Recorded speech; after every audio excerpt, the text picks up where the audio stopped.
Agradarlos con el caso y en segundo lugar quiero aprovechar la oportunidad para agradecerle públicamente al doctor Carielo el acompañamiento que año a año hace con nuestra residencia, evaluándonos de forma anual nuestro desempeño, así que gracias. Voy a dar comienzo a la presentación del caso clínico. Complicación tardía, pancreatitis aguda, le puse como nombre.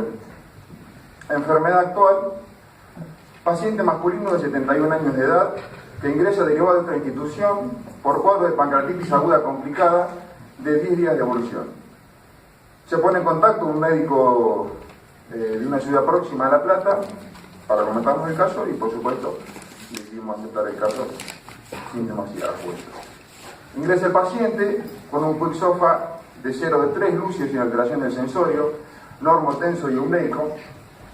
Adjunto un estudio complementario que se había hecho el mismo día que se adhirió al paciente a nuestra ciudad, donde se observa un laboratorio prácticamente normal, con un hepatograma ligeramente alterado, y simplemente esto como alteración, el resto era todo normal.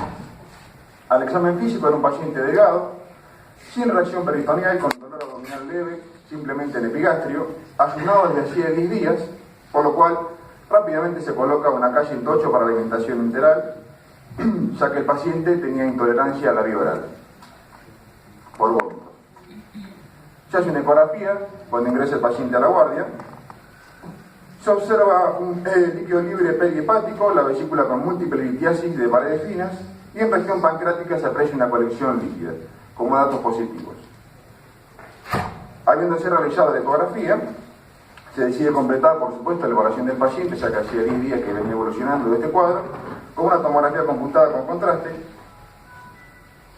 Se realiza la misma. En la misma observamos líquido libre perihepático, el estómago represionado con la sonda de alimentación enteral colocada, intragástrica. Seguimos descendiendo, se observa la aorta bien intensamente coloreada con el contraste. Comenzamos a ver la región pancreática, se observa la arteria esplénica con su tortuosidad y compromiso pancreático que podría corresponder a necrosis. Ahí vemos la cola del páncreas, teñida de contraste, y más abajo la cabeza adyacente al duodeno, separadas ambas por tejido no contrastado. El resto sí, anormalidades, con escaso líquido libre en el Douglas. Habiéndose realizado una tomografía, uno siempre se pregunta qué es lo que tenemos ante nosotros, y bueno, es un Wolof, es una necrosis pancreática aguda, es un pseudocritis, es una absceso. Bueno, son temas que ya se hablaron recientemente y seguramente no habrá dudas. ¿Qué haría? Sería la pregunta que nos haríamos todos. Nosotros lo único que hicimos fue esperar, ¿sí?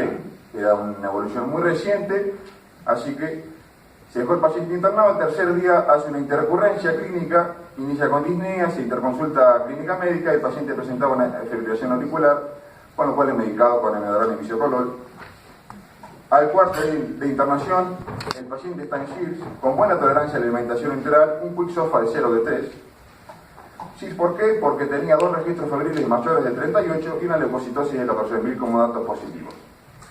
¿Sí? Entonces la decisión es, ¿qué hacemos? Usamos antibiótico terapia empírica, ¿sí? Porque no teníamos otro foco posible, no había foco respiratorio, no había una vasculitis, no había una flebitis. Todo hacía pensar que el foco era el páncreas. Decidimos probar con la antibiótico terapia empírica, ¿con qué? Con piperacilina tazobactam, porque era un paciente que llevaba ya 13 días de internación, 10 días en su lugar de origen y 3 en el nuestro. El paciente evolucionó de manera favorable, con lo cual evitamos hacer la función diagnóstica, que sería confirmatoria y ideal.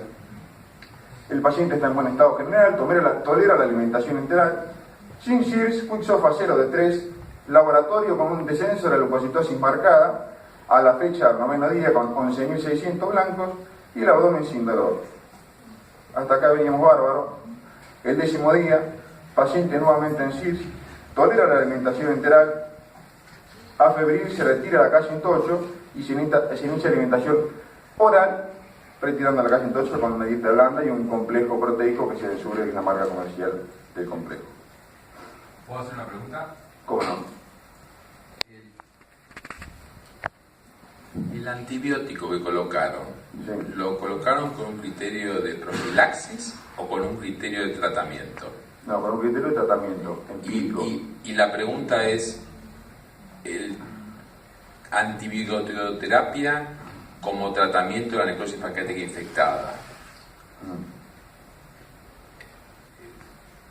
No sirve, y se ha demostrado que no sirve por las dudas darle antes de que uno sospeche la necrosis pancreática infectada. El único signo patognomónico de que hay una necrosis pancreática infectada, sin duda, es que haya una tomografía, en este caso no era evidente, y el segundo, hacer una punción y tener un rédito positivo. Se intentó la antibiótico-terapia empírica para evitar la invasión de hacer una punción, como respondió bien, evitamos hacer la punción. Cuando no responde, Sí, por supuesto lo que manda es punzarlo. No, pero lo que no está mi pregunta o mi comentario era relacionado con que no es el primer paso del step-up antibioticoterapia en una supuesta necrosis pancreática infectada. Vuelvo a repetir lo que dije en la charla. Todos los lugares que hacemos pancreatitis tenemos pacientes que hemos hecho lo que ustedes hicieron.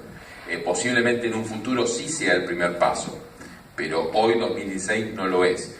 Y esto, insisto en esto, porque si uno tiene un problema legal con un paciente, lo primero que va a hacer el perito, el juez, etcétera, va a decir de dónde sacó la idea de darle antibiótico a un paciente que usted sospechó que tenía una necrosis pancreática infectada. Entonces creo que hay que tenerlo presente esto. Posiblemente yo hubiera hecho lo mismo, pero no tenés base todavía bibliográfica suficiente para poder tener la espalda para hacer esto, independientemente que yo lo hubiera hecho. No, sin duda. El objetivo era intentar contemporizar al paciente y lo menos invasivo que punzarlo era ver qué pasaba con la antibiótico-terapia. Quizá ni siquiera haya sido el foco de la necrosis pancreática, no lo podemos saber, se lo subimos nosotros de manera teórica y bueno, que se puede vivir el tratamiento. Sí. Mariano, una pregunta. Seguramente no le hubieran puesto antibiótico, por lo menos no antes de punzarlo y drenarlo. Ahora, teniendo en cuenta que lo que tiene es un edema peripancreático y el líquido está en el subfrénico y en el subhepático, ¿qué le hubiera punzado? La verdad no hubiera puesto antibióticos si no lo hubiera punzado, ninguna de las dos cosas. Ninguna de las cosas. Hubiera esperado a ver qué pasa. Porque la verdad que no tenía... cuando le pusieron antibiótico, el CIR que tenía era fiebre, digamos. Por la fiebre de cocitosis, por eso el CIRS. Fiebre de cocitosis, pero digamos, no De hecho, posiblemente no no le es el hubiera mejor puesto criterio utilizar el CIRS, pero bueno, nosotros nos manejamos con el QuickSofa, pero al ser algo que cambiase muy poquito, intentamos llevar las dos metodologías porque no es fácil adaptarnos a todas, así que bueno, intentamos acomodarnos de a poquito, intentar entender el otro. Lo ponemos por metodológicamente al QuickSofa, pero nos asentamos mucho en el CIRS. Me encantó. Bueno, continúo con la presentación. 10º día de internación, más 10 previo a la derivación, llevamos 20 días con el paciente. Al 11º día se plantea a la familia la posibilidad de realizar una colecistectomía laparoscópica eventual y el alta sanatorial para resolver en un segundo tiempo la necrosis pancreática, de la manera que habitualmente lo hacemos. La familia manifiesta la negativa, vienen de muy lejos y tienen miedo a que alguna complicación en su ciudad de origen no pueda ser resuelta, con lo cual se nos imposibilitó llevar a cabo esa estrategia. Con lo cual, bueno, el paciente quedó internado. Llegamos al 17º día de internación con el paciente en buen estado general, sin CIRS. Refiere episodio de dolor abdominal durante la madrugada que lo despierta y continúa por la mañana. Con lo cual, basados en las guías de Atlanta y las recomendaciones para pensar en complicaciones locales, el dolor es una de ellas. Lo primero que hicimos es una ecografía en la cama del paciente porque la tenemos disponible 24 horas y era más fácil y cómodo para nosotros. Hicimos la ecografía, evidenciamos la colección líquida que refería a la tomografía y el líquido perihepático que teníamos y nada más, pero como no es tan contundente como la tomografía está disponible, decidimos repetir la tomografía para quedarnos tranquilos. Llevamos 20 días, en la misma no se observan grandes cambios, simplemente que comienza a formarse levemente y a contrastar la pared de esta estructura líquida, en principio, que por ecografía no lo era, simplemente líquida, ¿sí? Con lo cual estaríamos pasando de una necrosis pancreática aguda a una cuestión taxonómica próxima al Wolof, ¿sí? Pero no evidenciamos ruptura ni ninguna otra complicación. No está en esta presentación, pero en la ventana para aire tampoco se observan burbujas en su interior.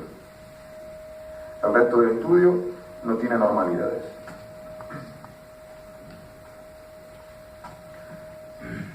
Se dejan ayunas al paciente y se programa la colecistectomía para el día siguiente. Al otro día se hace la colecistectomía laparoscópica con una colongiografía intraoperatoria de rutina, como a todos los pacientes, sin hallazgos patológicos, sin imágenes endoluminales, y se espera evolución para eventual alta sanatorial en un segundo intento por convencer a la familia. 19º día, ya llevamos un mes. ¿Sí? ¿Puedo de nuevo? Sí, cómo no. Hoy estoy molesto, discúlpame. Me pasa a veces en cuando. ¿Por qué le hicieron la colecistectomía? Para intentar externarlo y que esté el mayor tiempo posible en su ciudad de origen. Bien. La idea de hacer colecistectomía en el contexto de necrosis pancreática condiciona, aunque sea laparoscópica, un aumento de la posibilidad de infección de la necrosis. Ahora, eso es de Carter 2000. Ahora ha aparecido un trabajo, pero de un grupo no muy conocido, que dice que no es tan así como se decía, que vos podés con la cirugía laparoscópica y no tenés un aumento. Pero el consenso todavía es que cuando hay necrosis te conviene esperar a que se resuelva el tema. Y de hecho nosotros hemos tenido algunos problemas con pacientes que se han operado más o menos por esta fecha, o sea, sobre infecciones posteriores.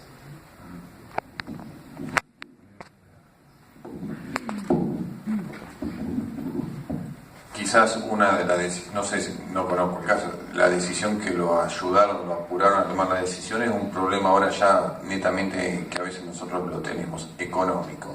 El paciente está internado, por un lado tenemos que esperar qué pasa con la colección, con el futuro pseudoquiste, si va para un pseudoquiste, y el paciente hay que hacerle algo para tratar de mandarlo de la casa, que realmente es un problema hoy, digamos. El paciente no se te quiere ir a la casa porque tiene la vesícula puesta, tiene la colección que hay que esperar. ¿Qué piensan en este caso de hacerle una colecistectomía? Hagamos algo para que se vaya, una colecistectomía percutánea. ¿Es menos dañino, igual de dañino o más que una colecistectomía laparoscópica?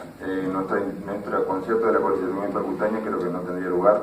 Es un paciente que tiene una colecistitis de un paciente crítico y la idea de hacerle la colecistectomía, además de hacerle algo para externar al paciente, es evitar quizá una futura migración de un próximo cálculo y que haga otra pancreatitis y ninguna otra.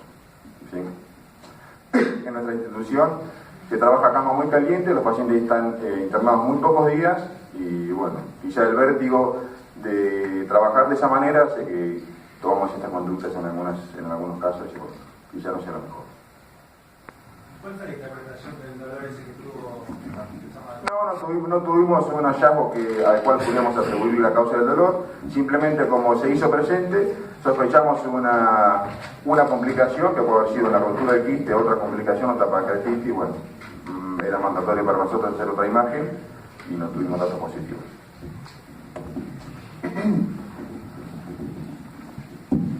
Yo quería hacer una acotación que hice creo que hoy a la mañana.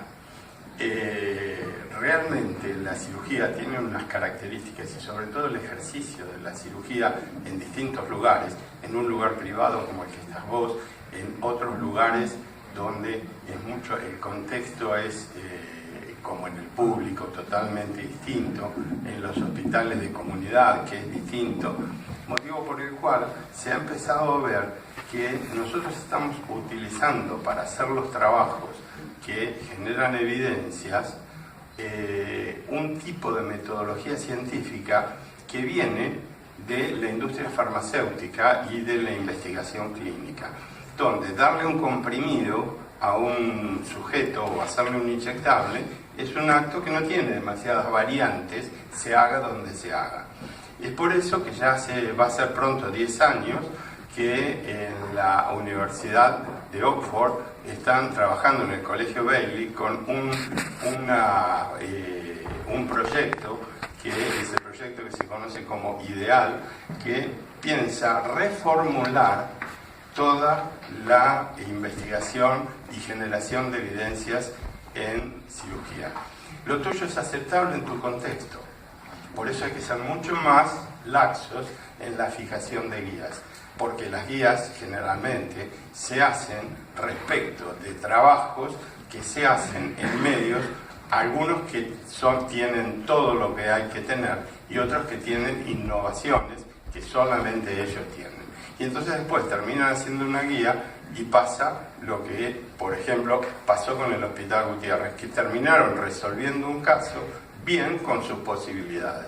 Creo que esto hay que empezar a mirar a ese proyecto ideal, es una sigla, no es porque sea ideal, pero están trabajando hace casi 10 años y aceptan injerencia de extraños, como la mía que ya les escribí. Es muy bueno, es muy bueno, es del año 2009, la publicación es de 2009 y cabe decir, hoy, el otro día estaba leyendo y dije, me lo voy a aprender de memoria qué significa cada uno y ya no me acuerdo. Es la idea. Te sugiero que leas lo que escribí en la última revista argentina de cirugía, comentando un trabajo donde expongo el proyecto ideal. Ya tenemos que funcionar. La idea de desarrollo, bueno, ya me olvidé, pero es muy importante, creo que es muy importante.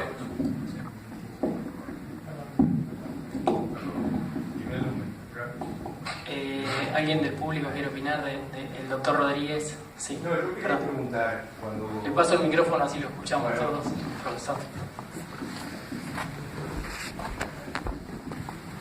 Gracias. Cuando indicaron la colestectomía, que creo fundamentalmente no alteró la evolución del paciente, fue un acto que no previene nada, por lo menos en mi experiencia, en la tomografía había líquido perihepático. ¿Qué líquido tenía? ¿Qué clase de líquido? Es un líquido seroso de reanimación que se pulsa rutinariamente a los pacientes, no los fue presentado en el caso porque no llegó a tomar ninguna. ¿Ustedes lo operaron? ¿Qué líquido encontraron? Ceroso. Ceroso era nada más. Sí. Ya se sabía eso de antemano. Tenemos la costumbre de punzar cualquier líquido que tenemos al alcance de una aguja, pero bueno, no quedó plasmado en la presentación. O sea, lo traía de la reanimación, seguramente es un cuadro pancreático en su ciudad de origen. Digo lo de la colestectomía porque hacer la colestectomía y que después tenga una complicación pancreática significa operar 2 veces al paciente. Por eso el famoso criterio de esperar que resuelva el páncreas para así hacer todo lo que haya que hacer en un solo acto quirúrgico, ¿no? Las razones económicas no deberían alterar el orden de las pautas de tratamiento de una cosa. No deberían, dije. No dije que no pasa. Tendríamos que plantear al FMI. Perdóname que no te entendí. ¿Ustedes ya habían usado ese líquido subclínico? Sí, a todos los pacientes se les funciona. ¿Lo habían mandado a cultivar? Sí, no Y así todo el de hecho, los cirujanos solo manejamos la pauta quirúrgica. La pauta de antibiótico terapia la maneja infectología e intentamos no cuestionar demasiado las conductas y bueno, tratar de seguir la línea. Me extraña que vos, con tu personalidad, no vayas a... No, es que cuando se confronta demasiado, a veces uno necesita apoyo con pacientes y a veces el apoyo no está. Entonces, por más que uno tenga conceptos diferentes, ideas diferentes de manejo, en la medida de lo posible tratamos de respetar la opinión de servicios ajenos a nuestro. Y el tema de vos me decís que a todos los pacientes que tienen líquido así los usan a todos. Sí, casi todos los pacientes, salvo Mirá, que... mirá que a mí poner aguja es una cosa que me gusta. Bueno, es que pero no... de ninguna manera, o sea, la conectitis, si el paciente no lo amerita, No, no lo tocás, mejor no tocamos. Es que la tasa de infección por hacer una punción es muy baja. ¿Sí? ¿Cuál es? Yo No, no la tengo presente, pero no conozco si le he reportado. No te pregunto que yo la sé. No he leído artículos que recomiendan no hacerlo. Claro, en todo caso tampoco hacerlo, pero bueno, seguimos con el caso, por favor. Dale. Bueno, llegamos el 19º día de internación, primer día postoperatorio de la colestectomía. El paciente está nauseoso, tolera parcialmente la vía oral, deambula asistido por su esposa, sin dolor abdominal, el drenaje que se deja de forma rutinaria a todos los pacientes en la colestectomía, tiene un débito escaso seromático. Al 20º día, segundo de postoperatorio, sin dolor abdominal, el drenaje con el mismo débito se retira y la familia se muestra desconforme con la idea de externar al paciente el concepto de la anterior, para resolver necrosis pancreática en próxima internación, con lo cual el paciente quedó internado 10 días más. Llegamos al 31º día de internación, ya son 40 días desde el inicio de la pancreatitis, porque había estado 10 en su lugar de origen. Está en buen estado general, tolera la vía oral, continúa con dolor en el epigastrio a la palpación profunda. Se hace una tomografía nueva a los 40 días de iniciar el cuadro para intentar definir las paredes de este compromiso pancreático.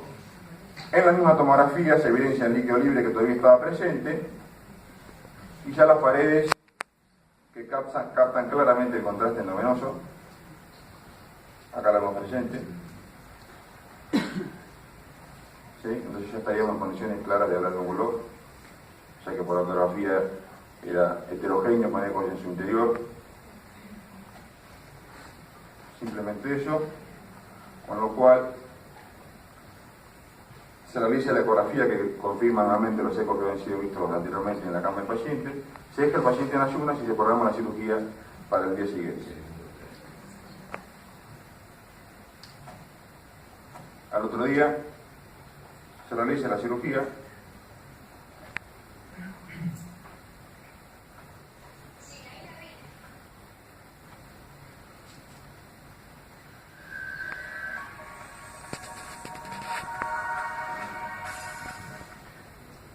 Se realiza una incisión guiada por ecografía mediana, supraumbilical, por encima del quiste, abierta la pared anterior del estómago, se toma una muestra para cultivo, se aspira el contenido gástrico y se realiza la incisión en la cara posterior del estómago, adyacente al pseudoquiste, en realidad el bulldog.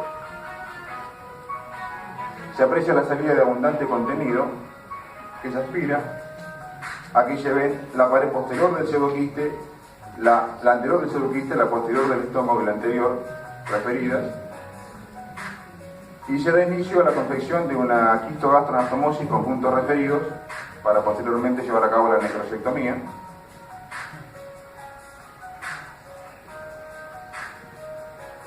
Se inicia la necrosectomía, teniendo especial cuidado en solo remover el tejido que está reblandecido.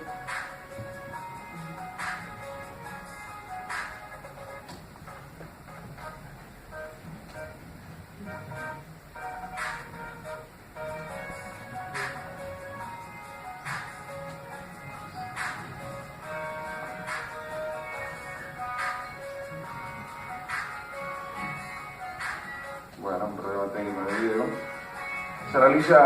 Se utiliza el endoscopio, la paroscopía para realizar una necrosectomía más cuidadosa.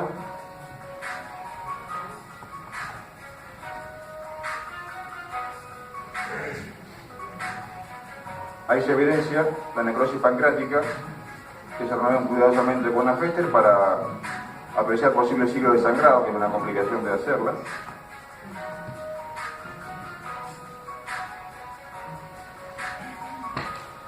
Efectuada la necrosectomía, se realiza un lavaje de la cavidad.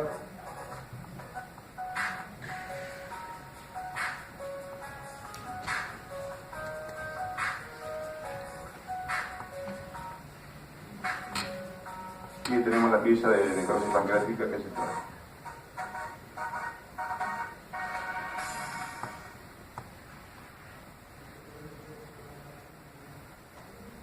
La famosa ley de Murphy, si puede tratar, lo haga. 6 días después, el paciente evoluciona favorablemente de una necrosectomía con una quistogastroanastomosis y se otorga el alta sanatorial. Ahí se lo llevaron. Tenía razón.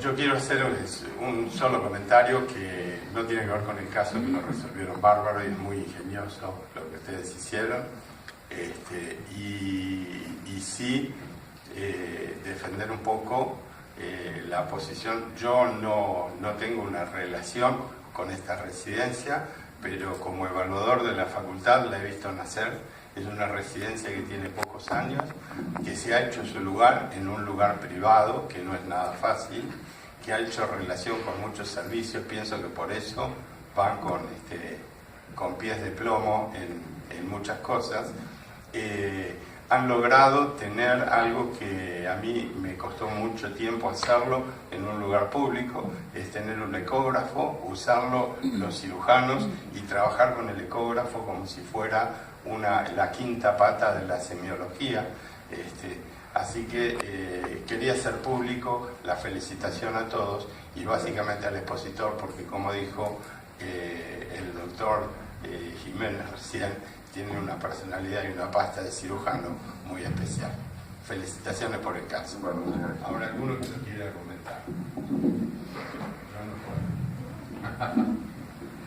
Sí, en la resolución definitiva no se planteó abordaje laparoscópico puro. Si bien no. La incisión se veía que realmente era muy pequeña y el trauma... No, porque era una lesión que tomográficamente se veía adyacente a la pared posterior del estómago, que era suprarmesocólica, con lo cual es mucho más fácil técnicamente, por lo menos para nuestro equipo, resolverlo con una pequeña incisión guiada por ecografía y hacer una quistogatranatomosis por cirugía abierta.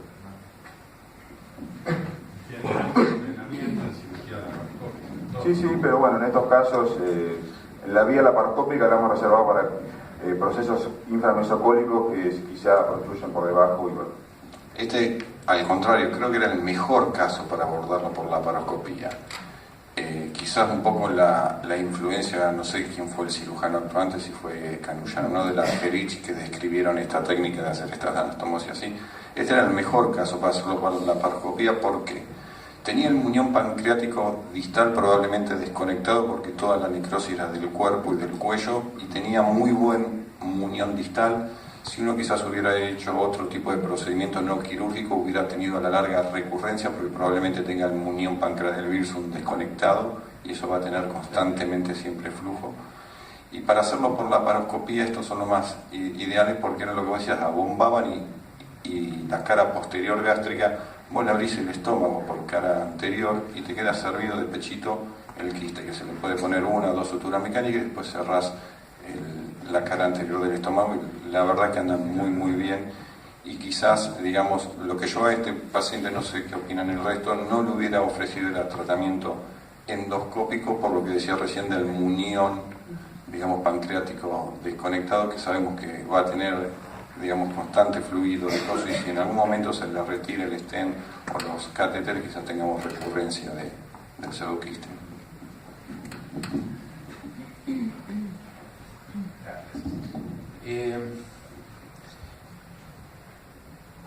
A ver, ¿cómo pongo para...? Vamos a poner un poco de pimienta, porque si no, nos vamos cansando de tal, ¿no?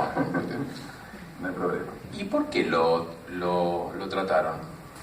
¿Por qué no lo dejaron así y que el señor se fuera a la casa feliz, o la señora se fuera a la casa feliz y ya está? No. O sea, la pregunta es... No, ahora lo planteo así para ser tipo medio arrabalero, pero ahora hagamos científicamente. ¿Está indicado todo paciente en el cual se diagnostica wall of necrosis tratarlo?